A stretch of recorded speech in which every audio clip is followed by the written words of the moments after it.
आज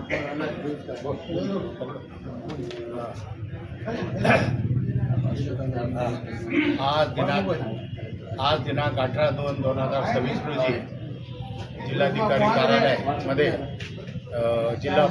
जिल्हाधिकारी व जिल्हा पुरवठा अधिकारी यांना movement for peace and justice and welfare Parbhani जिल्ह्यातर्फे एक निवेदन देण्यात आलं।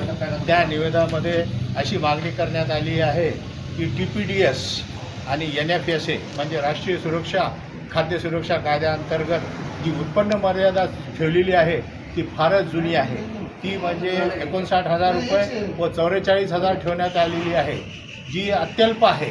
या रकमेमध्ये लोकांना घरभाडेसुद्धा देणे शक्य होत नाही। तर आता जे महागाई वाढलेली आहे व जे प्राईस इंडेक्स वाढलेलं आहे त्यानुसार कमीत कमी 1.5 लाखापर्यंतची तरी ह्याची मर्यादा व्हायला पाहिजे, जेणेकरून लाभार्थींना फायदा होऊ शकतो।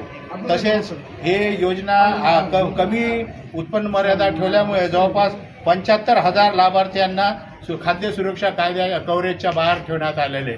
म्हणून आम्ही सर्व मुवमेंट फॉर पीस अँड जस्टिसचे अध्यक्ष, मी कोऑर्डिनेटर, हे सर्व आमचे एक शिष्टमंडळ यांची भेट घेऊन ही उत्पन्न मर्यादा वाढवण्याबाबत निवेदन दिलेले आहे।